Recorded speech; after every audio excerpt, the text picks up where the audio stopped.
या ठिकाणी गजराला सुरुवात करतो, कारण गजराच्या माध्यमातून थोडंसं मनोरंजन आणि त्यातून चांगल्या गोष्टी या नक्की होणार.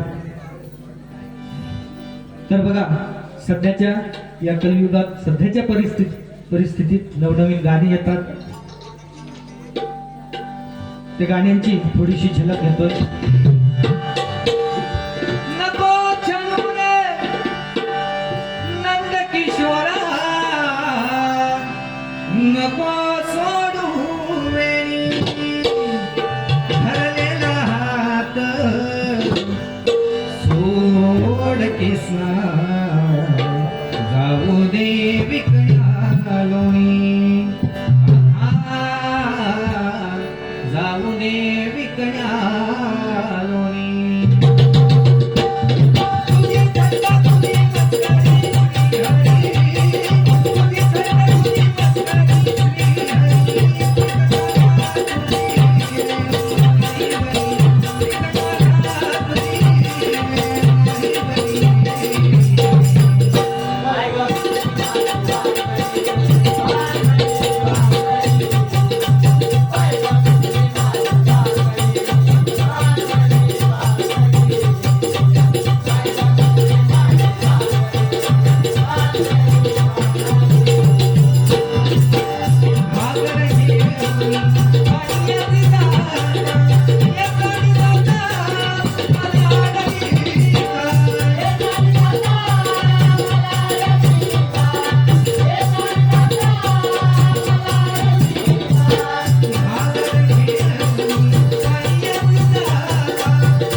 अशी नवनवीन गाणी येत आहेत. पण त्यानंतर बघा,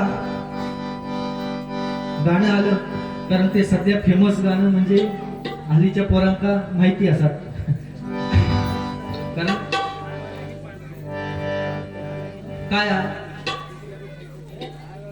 एखादं जर नवीन जर प्रेमात पडलो असा त्याच्यासाठी पण काय पूर्वीचा प्रेम होता हो. प्रियसी असायची व्हाळावर, प्रियकर असायचो माळावर. आणि जर समजा त्या लोकांना भेटवता येईल तर प्रियकर सांगा, गो समज मी पुढे गेलोय तर वाटेत कसलो तरी अन्नी बिन्नीचो टाकल्या तो तरी टाकू टाळो टाकून ठेवी, म्हणजे तू समज मी पुढे गेलोय. ह्या पूर्वीचा प्रेम होता. त्याच्यानंतर पूर्वीच्या काळात चिठ्ठीवर चालायचो, चिठ्ठी चिठ्ठी, बरोबर ना. मध्यस्थी त्या काय एक असायचो चिठ्ठी पोचवणार की प्रिये संध्याकाळी अमुक अमुक काजीच्या झाडाखाली ये, या चिठ्ठीत लिहिलेला असायचा. फक्त ती चिठ्ठीवर जो टाइम बदललो की विषय संपलो. ह्या पूर्वीचा. आताचा काय नाही हो. आताची परिस्थितीच वेगळी झालेली आहे. ब्लूटूथ सारख्या सगळ्या, म्हणजे जवळ असा तोपर्यंत कनेक्ट, लांब गेला की पुन्हा सर्चिंग चालू राहील. म्हणून गाणं म्हणतंय, तुझ्या चिकन्या रुपड्याला मन चोरून पाहतय ग. पोरगो काय म्हणता बघा हा, म्हणजे त्याच्या चेहऱ्या रुपड्याला म्हटल्या. तुझ्या चिकन्या रुपड्याला मन चोरून पाहतय ग. दिला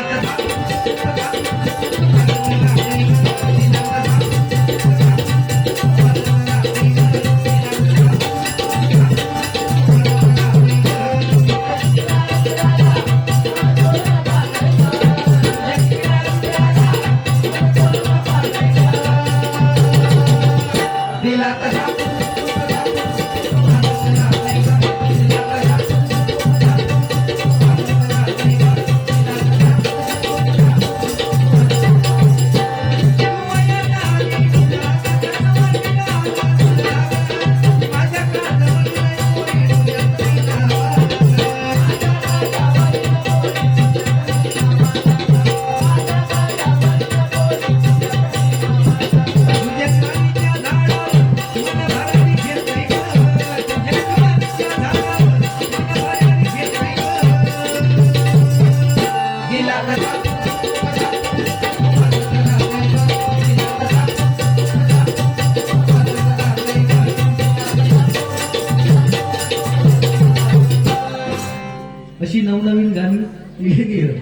तो काय पोरगो म्हणतात. पण लक्षात घ्या की प्रेम कोणावर करावं, प्रेम कोणावर करावं, प्रेम आई वडिलांवरती करावं. कारण बघा, प्रियसीसाठी ताजमहल बांधणारे अनेक जण भेटतील, पण आईचं स्वप्न पूर्ण करण्यासाठी ज्याने आपलं आयुष्य पणाला लावलं ते म्हणजे छत्रपती शिवाजी महाराज. म्हणून प्रेम कोणावर करावं, प्रेम राष्ट्रावर करावं, प्रेम देशावर करावं, प्रेम जगाला ज्ञान देणाऱ्या ज्ञानेश्वरीवरती करावं, प्रेम छत्रपती शिवाजी महाराजांवरती करावं, प्रेम आपल्या आई वडिलांवरती करावं, प्रेम सीमेवर लढणाऱ्या त्या जवानांवरती करावं. कारण बघा, आज शेतकरी शेतात राबतो म्हणून आपल्याला ताटात अन्न मिळतं, आणि आपला जवान सीमेवर जागतो म्हणून रात्रीची सुखानं झोप भेटते. म्हणून प्रेम कोणावर करावं, तर प्रेम आपल्या या मातीवरती करावं. पण सध्या प्रेमाची भाषा ही बदलूनच गेलेली आहे, बरोबर ना. प्रेमाची भाषा ही बदलूनच गेली आहे. कारण आता प्रेम ह्या विषयाचा अर्थ काय झालेला की लग्न होण्यासाठी शोधलेला एक पर्याय. कारण आता लग्न होत नाही हो, जवळजवळ 35-40 वयाचे पोरगे अजून लग्न होत नाही, बरोबर ना. एकांत 42 पोरगे बघितल्या, 42 खरा बघितल्या, काय पसंतच त्या काय इलो ना.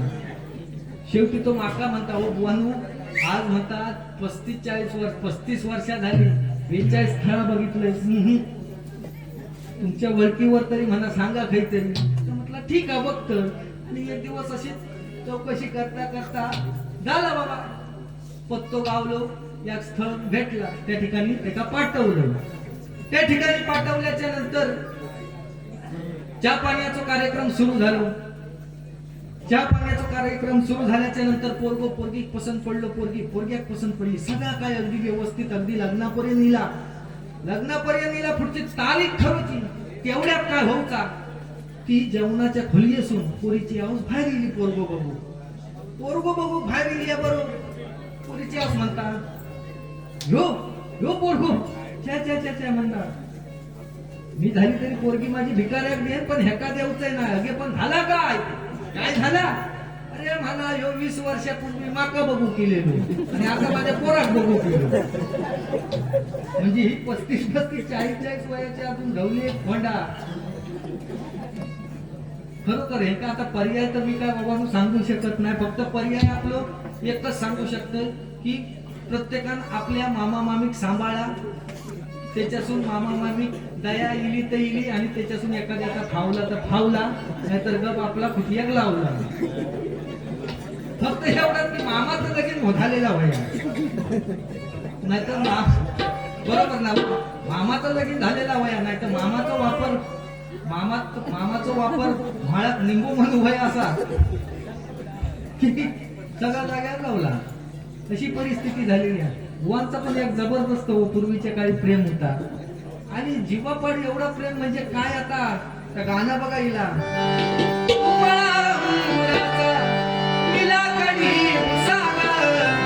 शेरणी शिकारी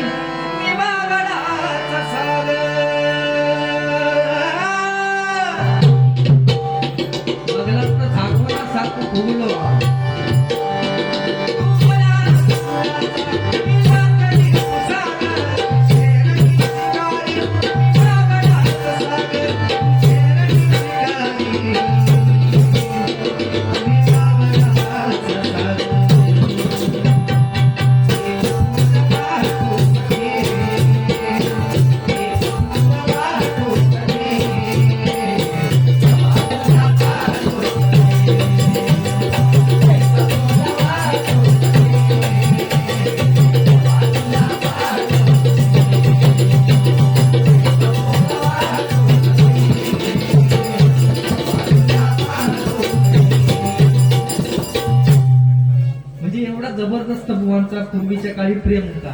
आणि प्रियसी एक दिवस म्हणता बुवांका, म्हणजे हे बुवा आता जोडणी करते त्यांचा म्हणता कसा होता, 2020 मध्ये समोर असल्यामुळे जरा पटकन जमता, हात दाखवलो की मोकळा झाला. आता हा काहीतरी बघा, नाही तर तकडे जाऊन झोपलो असा काहीतरी, जवान अगदी एवढा आळा मारलेला.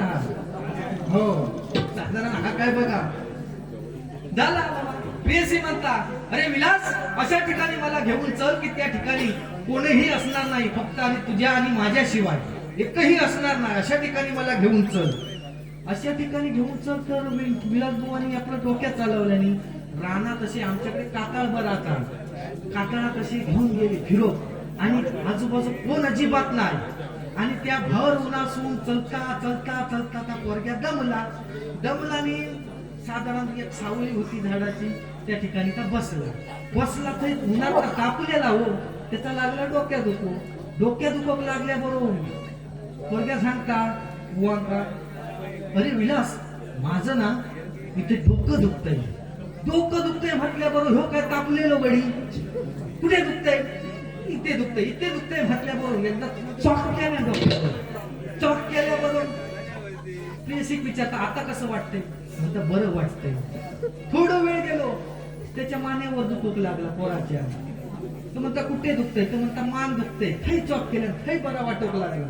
थोडं वेळ गेलो त्याच्या पोटात दुखू लागलं, हे ना थुकी बिकी तोडून लागली, परत चॉक केलं तो म्हणता आता कसं वाटतंय, तो म्हणता बरं वाटतंय. आणि ह्या सगळी ही गंमत कारण ह्यांका वाटलं ते आजूबाजू कोण नाही, ही सावळेत बसलेली ना, सावळेत बसली होती ज्या झाडापुढी त्या झाडावर होतो एक घरात राखून तो टापकन जो खाली उतरलो आणि बुवा म्हणता, अरे बुवा ह्या जबरदस्त तुमचं काम जबरदस्त. त्या पोराचा डोक्यात दुखोक लागला चॉक केलास भरा झाला, मान दुखोक लागली चॉक केलास भरा देखा वाटला, पोटात दुख होता बेंबी थुकी लावलास चॉक केलास भरा वाटला. या काम करा माझा हो बऱ्याच वर्ष म्हणता झाली मुलवेन माझं चालवलं आणि त्या मिटिंगचा चॉक केल्याने अजूनपर्यंत त्याचं काय मोड चालवलेलो नाही, एवढा दाली मावशादा होत ना दागे बघा. म्हणजे कसं ते वैद्य होतो म्हणून कसं आहे पब्लिसिटी त्यांची करतो, उद्या म्हणत नको मेल्याक माझा चांगला पण बघवणार नाही पब्लिसिटी कार्ड बिड छापूचा नाव कसं. सन्माननीय सुभाषजी चव्हाण यांच्याकडून 101 रुपयाचं बक्षीस आलंय, मंडळाच्या वतीने स्वीकार करू. धन्यवाद धन्यवाद धन्यवाद.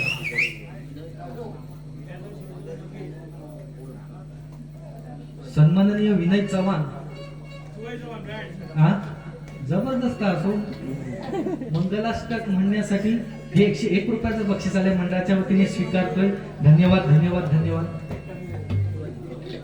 सन्माननीय शिवाजी चव्हाण यांच्याकडून हे 101 रुपयाचं बक्षीस आले, मंडळाच्या वतीने स्वीकार करू. धन्यवाद धन्यवाद धन्यवाद. त्याचप्रमाणे सन्माननीय स्वप्नीलजी चव्हाण यांच्याकडून 101 रुपयाचं बक्षीस आले, मंडळाच्या वतीने स्वीकार करू. धन्यवाद धन्यवाद धन्यवाद. हो हो तर तुमच्यासाठीच या सगळा आवडत असलेला आहे, फक्त कोणाचा जर झाला नसा त्यांना आपली ही मंगलाष्टका ऐकून निदान समाधान मानायचा. स्वस्ती श्री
अजून एक ना मग ते का आणखी 100 रुपये पडतील.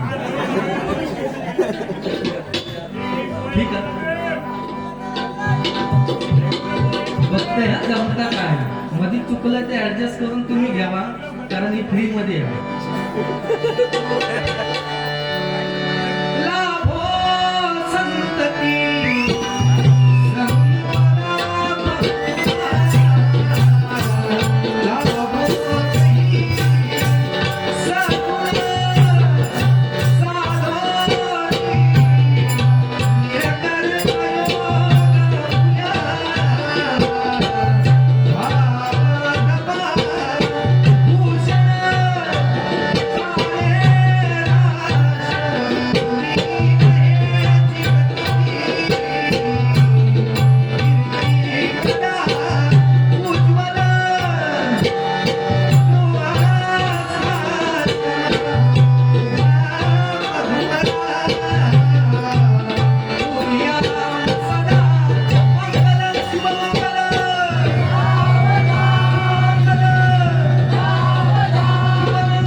ज्यावेळी मुलगी सासरी जाऊक निघताना त्यावेळीचा गाणं आहे. आता भेटत नाही, आता सासरा म्हणतोय. माया पित्याच्या सावलीतला,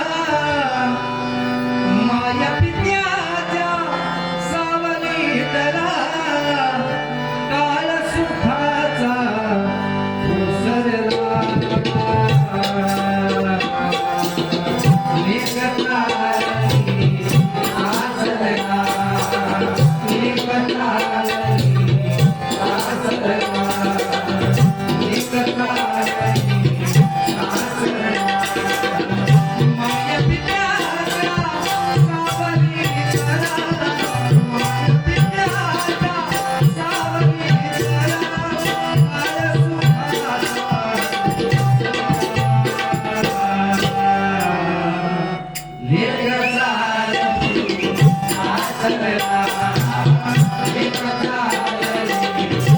आसरला.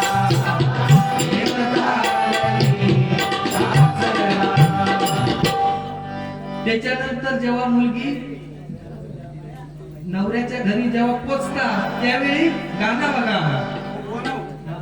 101 रुपये तुमचं देतोय आणि सिंधुदुर्ग रत्नागिरी गजल झाला मस्त भाऊ.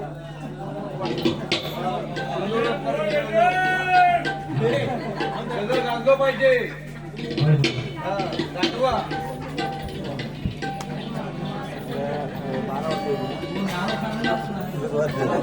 आमच्या विचार सन्मान संतोषजी चव्हाण यांच्याकडून 101 रुपयाचं बक्षीस आले मंडळाच्या वतीने. वाणी पण करता पाहिजे, मालवण पण करता पाहिजे. होय, यांच्याकडून 101 रुपयाचं बक्षीस आले मंडळाच्या वतीने स्वीकारतोय. धन्यवाद धन्यवाद धन्यवाद.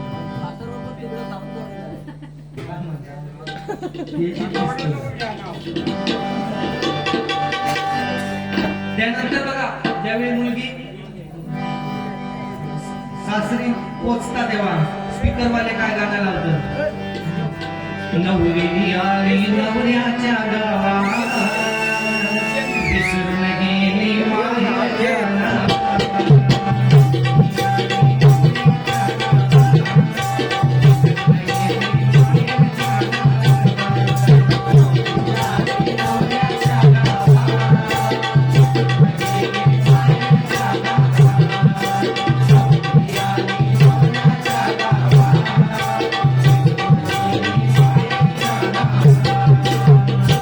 त्याच्यानंतर सत्यनारायणाची महापूजा बरोबर ना दुसऱ्या दिवशी. आणि सत्यनारायणाची महापूजा असल्यानंतर आताच्या पोरग्यांना सांगू म्हणजे आता काय झाली परिस्थिती की फाटक्यात जास्त किंमत.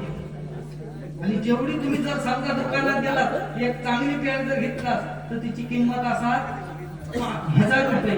आणि जर भोकावाली पॅन्ट घेऊन गेलास तर तिची किंमत असा 2000 रुपये. म्हणजे ज्यावेळी कॉलेज सुटताना कॉलेज आणि पोरगे किंवा पोरगीची पॅन्टी घालून बाहेर जेव्हा येतं त्यावेळी असं वाटतं की जन्मही बॉम्बस्फोट असूनच दिलेली होती. हे बघशीचा विषय नव्हे. अशी परिस्थिती म्हणजे काय फाटक्यात किंमत जास्त झालेली आहे आताची. आणि दुसरी गोष्ट ज्याची कमर 32 ची असात, ज्याची कमर 32 ची असात तो घेणार 36 ची पॅन्ट बरोबर ना. आणि तो सत्यनारायणाच्या महापूजेवरती रांगेत पाया दर्शनासाठी पाया उभं राहणार. समजा जर पुढे रांग असाल आणि ह्याची पण 32 कमर आणि पॅन्ट 36 ची जी अगदी लिहिलेली असणार कमरेच्या खाली आणि होत पाया पडून उभं राहणार. जर समजा ह्याच्या पाठीमागे अजून लागलेली असते आणि ह्याला जर सत्यनारायणाच्या पाया पडून ह्यो जर वाटलो तर पाठच्याने थेट पाय टाकायचो आणि बाबा देवा महाराजा सत्यनारायण. आता हे काय माझ्या डोळ्यांनी छळ बसवत नाही. म्हणजे ही परिस्थिती. तो काय करणार परत तेवढ्यावर थांबणार ना. तो परत दुपारच्या जेवणा की वाढून जाणार. मला त्याचा असा की हो कसली डाळीची बाळडी घेणार नाही, भाजीची बाळडी घेणार नाही की भात घेणार नाही, नेमकी खिरीची बाळडी उचलणार. आणि जर समजा तकडच्या लाईनीत जर समजा अशी बसलेलो असा पण त्या काय ह्याला खीर वाढल्या वाढून वागलो तर अकडच्या लाईनीमध्ये खीर खाऊ होईल. अशी परिस्थिती झालेली आहे. म्हणजे काय फाटक्या किंमत. काय सांगण्यासारखे असा बराचसा काय नाही का. ठीक आहे, गाण्याची थोडीशी झलक घेतोय.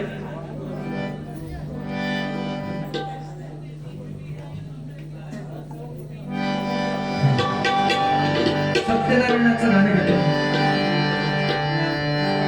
श्री हरी जगत्पिता दूर करीतो व्यथा, दूर करीतो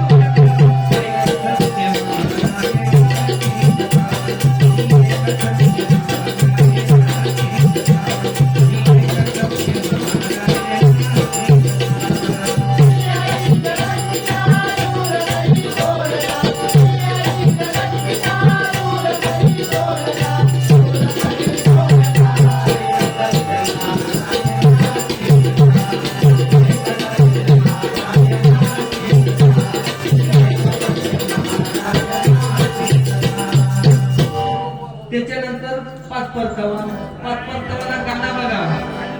म्हणजे साधारण तुमचं लावूनच मोकळं झालं काय नाही, फक्त झाला कसा तर ह्याच्यात समाधान माना. आणि रात्री नंतर घरी गेल्याच्या नंतर साधारण फोटो कोणाचं जरी आपलं संधी मोबाईलवर ठेवायचं, एका चॉक करायचा, झोपून द्यायचा, बाकी पर्याय नाही. हो फटाफट कसे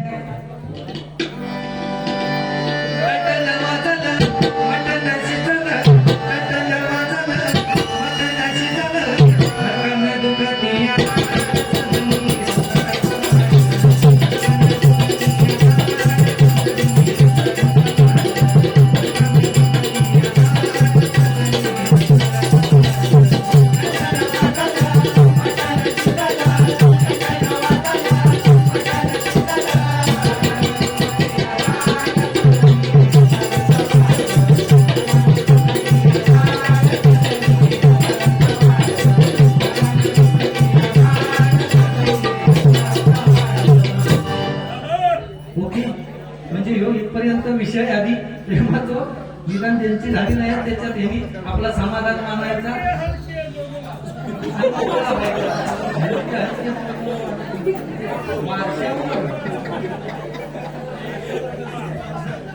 डायरेक्ट भाषा म्हणजे काय बाबा आता सांगणार. हा परिस्थिती अशी झाली आहे, म्हणजे प्रेमाचा विषय म्हणजे जपलं घनिष्ठ करून टाकलंय. असा काय नसता हो काय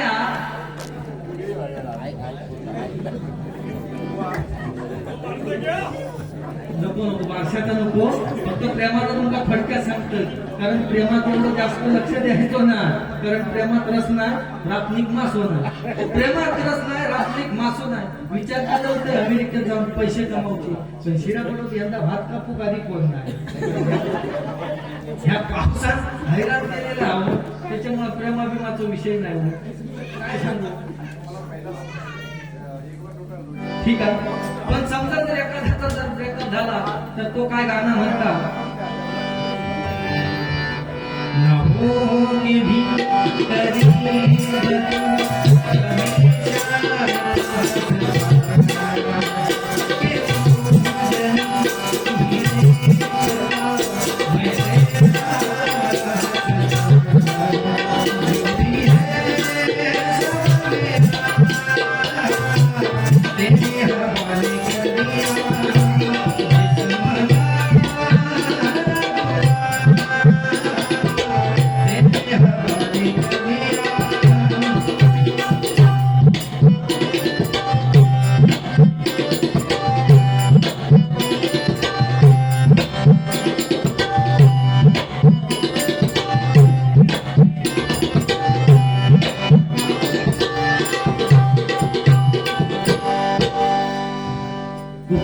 या ठिकाणी गजराला सुरुवात करतोय. काय गाणं म्हणण्यासारखी बरीचशी आहेत, पण अजून दुसरी बारी आहे.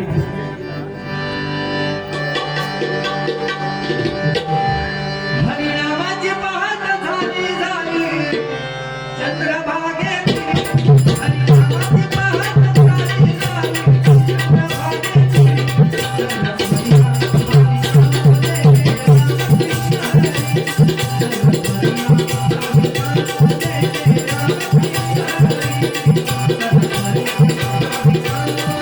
चंद्रभागे.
परमेश्वराची भक्ती करून परमेश्वरापर्यंत भजनाच्या माध्यमातून पोहोचू शकतो.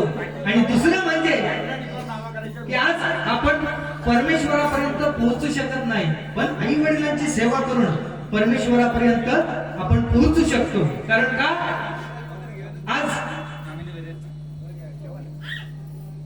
प्रत्येकानं आपल्या आई वडिलांची सेवा केली पाहिजे. कारण हा म्हणजे आत्मा, ही म्हणजे ईश्वर.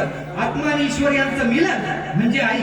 आज आपण आईला महत्व देतो, तेवढं बापाला देखील दिलं पाहिजे. कारण बाप ही अशी गोष्ट आहे की बापाचा हात उशाला असेपर्यंत, बापाचा हात उशाला असेपर्यंत आयुष्यात की कधीही गादीची गरज पडत नाही. कारण तो बापच असतो. आईला वाटतं की जे मी बघते ते माझ्या मुलाने पाहावं, यासाठी आई कडेवर घेत असते. पण बापाला वाटतं की जे मी नाही पाहिलं ते माझ्या मुलाने पाहावं, यासाठी तो बाप मुलाला खांद्यावर घेत असतो. म्हणून लक्षात घ्या की बाप हा बापच असतो. आपल्या मुलाला किंवा मुलीला तो 15-20 हजाराचा मोबाईल घेऊन दे, पण आपण एवढं डबो वापरतो. 5 दाबले तर 8 उमटतं, 8 दाबले तर 9 उमटतं, बरोबर ना. पण 15-20 हजाराचा मोबाईल तो बाप आपल्या मुला किंवा मुलीत घेऊन दे. आणि जेव्हा दिवसभर कामासून थकून भागून आल्याच्या नंतर, जेव्हा तो बाप दिवसभर कामातून थकून भागून आल्याच्या नंतर व्हॉट्सअप आणि इंस्टावर तेच मुलगा किंवा मुलगी बसलेली असत ना, तर उठून एक तांब्यावर पाणी देऊ शकत नाही. ही शोकांतिका. म्हणून बाप समजला पाहिजे, पण बाप सहजासहजी लक्षात येणार नाही. कारण माझ्या बाळाला वाचवा म्हणून रडणारी देवकी सगळ्यांना दिसली, पण स्वतःच्या लेकराला वाचवण्याकरता विजांचा कडकडाट, ढगांचा कडकडाट, पावसाची रिपरिपी, यमुनेला महापूर आलेला आहे आणि गळ्यापर्यंत पाणी आहे, तरी देखील स्वतःच्या लेकराला वाचवण्याकरता आटापिटा करणारा बाप वसुदेव कोणाच्या लक्षात येत नाही. म्हणून लक्षात घ्या की देवकी राहिली, वसुदेव नाही राहिले. कौशल्य माता राहिली, राजा दशरथ नाही राहिले. जिजाबाई राहिल्या, शहाजी राजा नाही राहिले. कारण बाप असतो तरी का, बाप असतो तरी का. म्हणून काय म्हणते बघा, बाप स्वाभिमानी माना, त्याचा नखर कणा, त्याच्या हृदयात सुद्धा लाजाळूची संवेदना, त्याची पहाडाची छाती, त्याचं हृदय उघडा, त्याची पहाडाची छाती, त्याचं हृदय उघडा, त्याच्या भामाच्या धरांना सोन्याचा बाप तलवार ढाल, बाप पेटती मशाल, बाप तलवार ढाल, बाप पेटती मशाल, बाप जागतो म्हणून घरात होतं खुशाल. मुलाचं ऍडमिशन व्हावं, मुलीचं लग्न जवळ यावं आणि त्या ठिकाणी प्रत्येक बापाची धावपळ पाहावी. तो कुणाच्या तरी उंबरट्यावरती जाईल, कुणाचे गुढ धरील, कुणाच्या पायावरती डोकं टेकवेल. कारण घरासाठी, मुलांसाठी, संसारासाठी जे हवं ते तो सगळं करत असतो. म्हणून घर बायकोनी मुलं यांना जगण्यासाठी, घर बायकोनी मुलं यांना जगण्यासाठी, बाप होतो वेडापिसा एका एका पैशासाठी. आपला बाप बघा आपल्याला रडताना कधीच दिसत नाही, कारण तो एका एका पैशासाठी लढत असतो. आपला बाप आपल्याला कधीच रडताना दिसत नाही, त्याला रडता सुद्धा येत नाही आणि तो रडतही नाही. कारण त्याला एक माहिती असतं बापाला की जर मी रडलो तर घर कोसळेल. म्हणून आयुष्यभराचे सगळे अश्रू तो बाप साठवून ठेवतो, फक्त आणि फक्त एका क्षणासाठी. बाप साठवी अश्रू, एका क्षणासाठी बाप साठवी अश्रू, एका क्षणासाठी.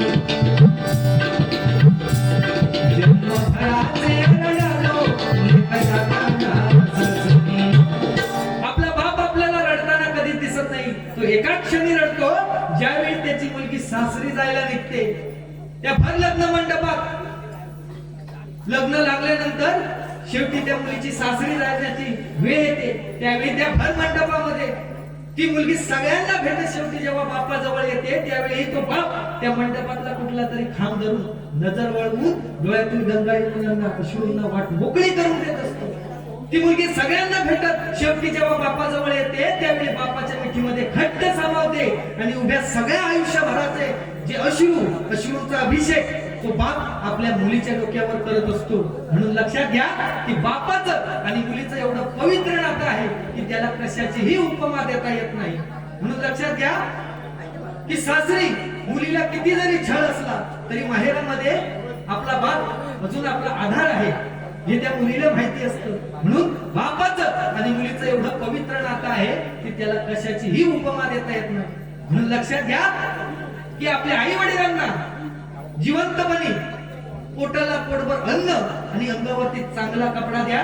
कारण मेल्यानंतर त्याचे किती जरी पित्र घातले तरी काहीच उपयोग नाही. कारण जगद्गुरु तुकोबाराय म्हणतात की तुका म्हणे माये बाप अवघ्या देवाचे स्वरूप. म्हणून आई वडिलांची सेवा करा. कारण आई वडिलांची सेवा करून आपण परमेश्वरापर्यंत पोहोचू शकतो. म्हणून या ठिकाणी प्रत्येक मुलींना एवढंच सांगेल की जर तुम्हाला कोणतं काम करता येत नसेल, नोकरी करता येत नसेल, नका करू. पण आपल्या आई वडिलांची मान समाजात कोणत्या तरी अशा वाईट गोष्टीने आपल्या आई वडिलांची मान समाजात खाली होईल असं कोणतेही कृत्य करू नका. बरोबर ना? म्हणून काय म्हणतोय बघा,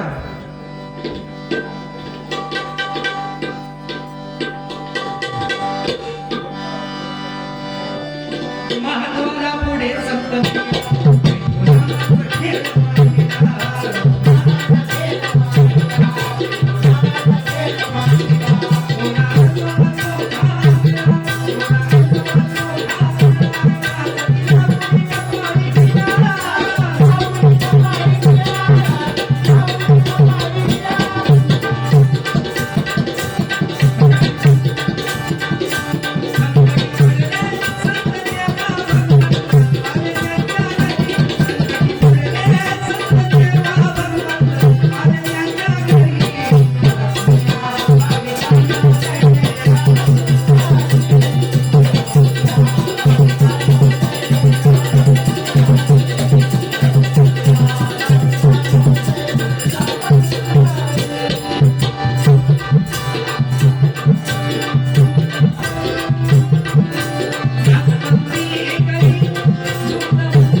प्रत्येकानं आपले विचार चांगले ठेवले पाहिजे. कारण या कलियुगात दोन गोष्टीने प्रत्येकानं दोन गोष्टींना किंमत दिली पाहिजे. कारण एक म्हणजे प्रत्येकानं वेळ सांभाळली पाहिजे, वेळेचं महत्व कळलं पाहिजे आणि वेळेला महत्व दिलं पाहिजे. आणि दुसरी गोष्ट म्हणजे प्रत्येकानं आपला व्यवहार हा नीटनेटका ठेवला पाहिजे. प्रत्येकानं व्यवहार हा नीटनेटका ठेवला पाहिजे. म्हणून काय म्हणतोय बघा,